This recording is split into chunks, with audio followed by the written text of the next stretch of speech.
Today's episode is going to be about deployment tips to help you in managing your OCD tendencies. Honestly, deployments is one of the hardest parts of military life. And specifically, the anxiety spiral can feel so unbearable. Deployments are hard enough without your own brain making them harder. But that's exactly what happens when OCD gets involved.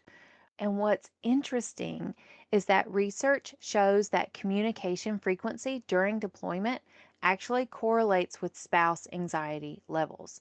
So, the more you check, the more anxious you become. Isn't that fascinating? So, today I'm sharing exact tools that you can use to help you feel less anxious during deployment anxiety and find peace even in the uncertainty. These are going to be 4 practical strategies that you can use right away. So I remember when my husband was told that he was deploying to Afghanistan, y'all, it happened to be his birthday. We had just found out that I was getting a full time job and we were living overseas in Germany. So getting a full time job overseas was a big deal for me. And we had also found out in that same week that we were pregnant. So I remember sitting down for my husband's birthday dinner at home. Like we literally had the candlelight going and then we got a knock at the door. It's like, gosh, why is it always a knock at the door? Bad news. And it was, and y'all, I'm bad about like the names and titles of all these people. You're probably better at it than I am. But it was one of his leaders, okay, at the door, one of his officers who was saying, pack your stuff, you're leaving for Afghanistan.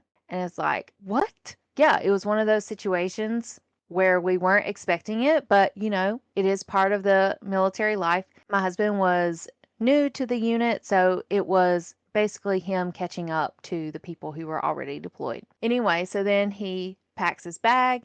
We go to airport, we're waiting around, and it was like very sad and stressful. Then turns out they weren't ready for him to go just yet. So they told him, all right, we'll keep your bags packed. We'll let you know when we are ready for you. Oh my gosh, like story of your life with the military, right? The hurry up and wait. But anyway, he ended up deploying a week later, and it was incredibly gut wrenching and sad that first time seeing him go and head off to a war zone. And I'm pregnant with our first son. It was a whole thing. And actually, at the time, I wasn't even sure we were having a son. We ended up doing the gender reveal over Skype. Zoom didn't exist back then. Isn't that funny? Oh my gosh, just thinking back on all these memories, it's crazy. So here's what deployment OCD looks like. First, you've got the communication obsessions where you're checking your phone every few minutes, needing immediate responses, analyzing every text for hidden meaning. You may also have safety compulsions where you're constantly checking news about their location, you're researching every possible danger, or you're needing reassurance about their safety. Like you could be asking the other military wives of, hey, have you heard from your husband? How's it going? What are they doing? Etc. Oh, and then another compulsion is the time zone torture, right? Because they're likely 3 to 9 hours ahead of you, depending upon where they are in the world. And so you're calculating every moment and thinking about what they're doing, and you're trying to envision that they're safe, and you're also worrying when you don't hear from them on schedule. And here are some tools that can help you work through those worries and those compulsions. So, tip number 1, limit the amount of news that you're watching. Because the more you research, the more anxious you're going to feel. So, I encourage you to decrease any of that political news or things you're seeing on TV or researching online. Just focus on official military updates only. Second, have some flexibility around your communication times.